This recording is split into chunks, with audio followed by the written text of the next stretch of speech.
યાત્રાધામ બેટ દ્વારકામાં mega demolition યથાવત પાર વિસ્તારમાં અને હનુમાન દાંડી રોડ પર બુલડોઝર ચાલ્યું। નાના મોટા તમામ દબાણો પર બુલડોઝર ફરી વળ્યું। ચુસ્ત પોલીસ બંદોબસ્ત સાથે પ્રશાસને કામગીરી કરી છે। તો યાત્રાધામ બેટ દ્વારકામાં મેગા ડિમોલિશન આજે સતત મેગા ડિમોલિશન હજુ પણ યથાવત છે। પાર વિસ્તાર અને હનુમાન દાંડી વિસ્તારમાં બુલડોઝર ફરી વળ્યું છે। જે ધાર્મિક ગેરકાયદે દબાણો હતા તે પણ દૂર કરવામાં આવ્યા। આ સાથે જ નાના મોટા તમામ દબાણો દૂર કરવાની કામગીરી ચાલી રહી છે। કોઈ અનિચ્છનીય બનાવ ન બને તે માટે પોલીસનો ચુસ્ત બંદોબસ્ત પણ ગોઠવી દેવામાં આવ્યો છે। આ પોલીસના બંદોબસ્ત વચ્ચે જ મેગા ડિમોલિશનની કાર્યવાહી।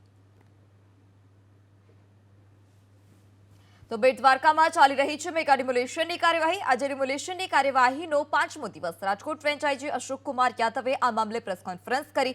રેન્જ આઈજી અશોક કુમાર યાદવે કહ્યું કે બેટ દ્વારકા અને જામનગરના જિલ્લાના દરિયા કિનારેથી અત્યાર સુધીમાં 271 દબાણ હટાવાયા છે।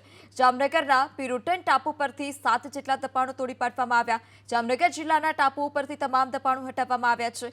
દ્વારકા જિલ્લાના ટાપુ પરથી દબાણ હટાવવાની કામગીરી ચાલી રહી છે। દ્વારકા જિલ્લાના ટાપુ પરથી પણ તમામ દબાણો હટાવવામાં આવશે। મેગા ડિમોલિશનમાં અનેક ધાર્મિક દબાણો પણ દૂર કરાયાનું અંદાજ છે। રાજકોટના રેન્જ આઈજી અશોક કુમાર યાદવ આપણી સાથે છે। આપણે એમની સાથે વાત કરીશું કેમ કે દરિયા કિનારાના 2 જિલ્લાઓ દ્વારકા અને જામનગર ત્યાંથી ડિમોલેશન મોટા પ્રમાણમાં કરવામાં આવી રહ્યું છે। સર પાસેથી વિગત મેળવશું। સર, શું આખી હકીકત છે? આપને ખ્યાલ છે કે છેલ્લા 4-5 દિવસથી જામનગર અને દેવભૂમિ દ્વારકા બંને જિલ્લાઓમાં મોટા પ્રકારની એક મેગા ડિમોલિશન ડ્રાઈવ એ પોલીસ અને વહીવટીતંત્ર દ્વારા સંયુક્ત રીતે ચાલુ છે। આ વિસ્તારને એન્ક્રોચમેન્ટ ફ્રી રાખવા માટે આ ઝુંબેશ છે, જેમાં તમામ પ્રકારના જે દરિયાઈ વિસ્તાર હોય, દરિયાઈ પટ્ટી હોય, તેમજ જે વિસ્તારમાં તમામ જે ટાપુ આવેલા છે એ ટાપુઓ પણ સામરિક તેમજ આંતરિક સુરક્ષાની દ્રષ્ટિએ ખૂબ જ જરૂરી છે। એટલા વિસ્તારમાં કોઈપણ પ્રકારનો એન્ક્રોચમેન્ટ ના થાય એના માટેની ઝુંબેશ હાથ ધરવામાં આવેલી છે। ખાસ કરીને સાહેબ, તમે થોડી વાર પહેલા સરસ વાત કરી, બંને જિલ્લાઓ ઔદ્યોગિક ક્ષેત્રે પણ એક મોટું નામ ધરાવે છે અને મોટી ઇન્ડસ્ટ્રી પણ આવેલી છે। શું કહેશો સર, આની ખાસ કરીને સુરક્ષાને લઈને પણ?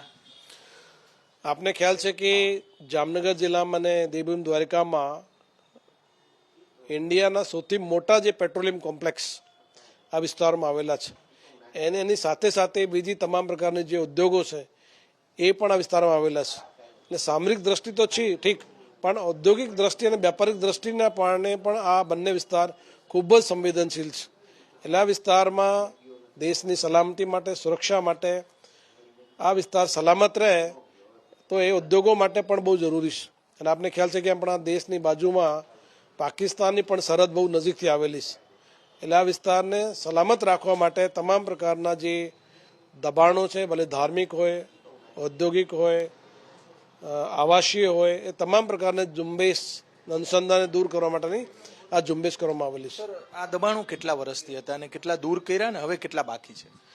આપને ખ્યાલ છે કે જે દબાણો એ અમુક ટાઈમ લોકો રાખતા હોય, અમુક ટાઈમ દૂર કરતા હોય, પણ આ વિસ્તારમાં લાંબા ટાઈમના કારણે આ પોલીસ દ્વારા ઓપરેશન હાથ ધરવામાં આવેલું છે અને તમામ પ્રકાર જે દબાણો હતા એને લગભગ 50 કરોડ જેવા દબાણોની જે જમીન છે એ મુક્ત કરવામાં આવેલી છે। અને દેશની સુરક્ષા માટે જે અમારા જે ટાપુ છે, લેન્ડિંગ પોઈન્ટ છે, ફિશિંગ પોઈન્ટ છે, તમામ પ્રકારની જેટીઓ છે, એ તમામને પણ ભવિષ્યમાં તમામ પ્રકારના ઓપરેશન કરવામાં કોઈ મુશ્કેલ નહીં પડે એના માટેની પણ એક ઝુંબેશ। ખૂબ સારી કામગીરી કહી શકાય। 50 કરોડ રૂપિયાના દબાણો, અને એ પણ દરિયા કિનારાની નજીક 2 જિલ્લાઓમાંથી દૂર કરવામાં આવ્યા છે। ઘણા સમયથી આ દબાણો હતા। દેશની સુરક્ષા અને ખાસ કરીને જે દરિયા કિનારે ડ્રગ્સ પણ ઉતરતું હોય છે, આ ડ્રગ્સ ન ઉતરે અને આવતા દિવસોની અંદર દેશની સુરક્ષા જળવાય તે માટેના રાજ્ય સરકાર અને રાજ્યના ગૃહ વિભાગના પ્રયાસો થકી રાજકોટ રેન્જના અધિકારીઓ દ્વારા આ દબાણો દૂર કરવામાં આવ્યા છે। કેમેરામેન શુભ આશિયાની સાથે પરાક્રમસિંહ જાડેજા, એબીપી અસ્મિતા, રાજકોટ।